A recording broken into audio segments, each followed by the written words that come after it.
aku Eksa, your Putri Bumi Indonesia 2025. Perasaan yang paling membekas di hatiku saat dinobatkan menjadi Putri Bumi Indonesia 2025 di IKN, sejujurnya ada sejuta emosi yang bermunculan di saat bersamaan. Tapi emosi yang paling menonjol adalah emosi shock. Kenapa? Karena menurutku finalis-finalis yang berdiri di panggung yang sama ini juga merupakan individu yang luar biasa hebatnya. Kita semua berjuang ingin mendapatkan mahkota ini.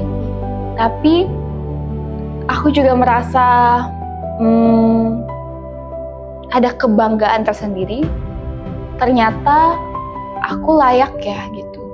Ternyata semua perjuangan, semua tangis darah yang sudah dilalui ini worth it gitu. Dan karena di depanku di saat itu mamiku dan tanteku hadir di IKN, itu ada kebanggaan tersendiri yang luar biasa menggebu-gebu di hatiku. Dan karena papi baru saja passed away, jadi luar biasa sekali bisa membanggakan kedua orang tuaku walaupun di tempat yang berbeda, dan juga seluruh teman-temanku. Selama 1 tahun menjabat, pengalaman yang mengubah cara pandangku adalah ketika aku terjun langsung ya, bertemu dengan komunitas-komunitas lingkungan di Indonesia. Ternyata masih ada harapan, dan harapan yang sangat besar untuk sustainability hijau Indonesia. Karena disitulah ketika aku berbicara, bertemu dengan pemuda-pemuda lingkungan, mereka benar-benar adalah kumpulan orang-orang yang genuine gitu dalam kepentingan lingkungan. Sedangkan sebelum aku terjun langsung, aku tidak melihat ada harapan sebesar itu gitu, karena aku belum melihat aksinya langsung. Tapi ketika bekerja sama,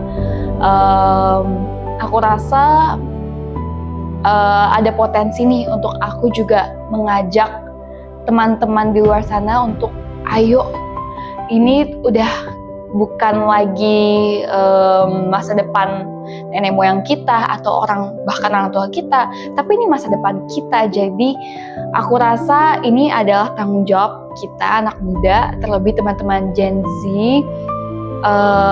dan Gen Alpha, adik-adik kita, untuk maju nih, kita teruskan bumi lestari kita. Kesan-pesan aku ketika mengikuti ajang Putri Bumi Indonesia 2025 beserta dengan finalis-finalis di IKN dari seluruh Indonesia ya, kita berkumpul bersama, jujur sangat dibuat merinding karena semua datang dari latar belakang yang berbeda tapi dengan tujuan yang sama, yaitu untuk memenangkan mahkota ini.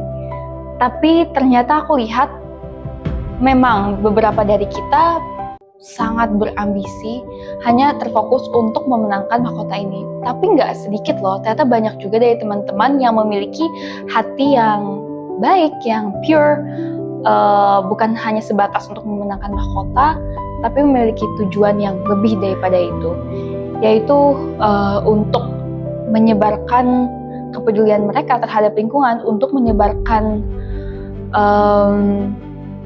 rasa pentingnya dalam menyampaikan bahwa beauty pageant ini bukan all about beauty loh.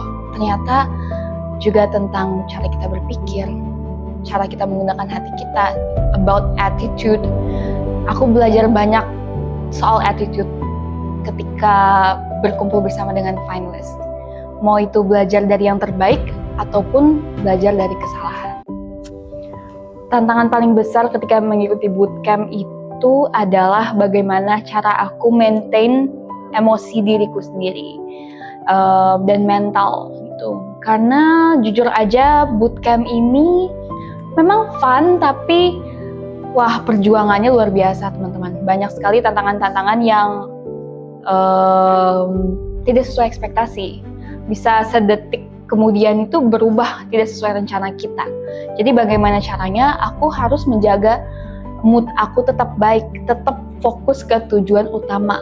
Bisa juga mungkin karena semuanya berambisi, jadi ada sedikit menyenggol. Dan gimana caranya kita, menurutku pribadi, gimana caranya aku harus fokus nih ke diriku sendiri.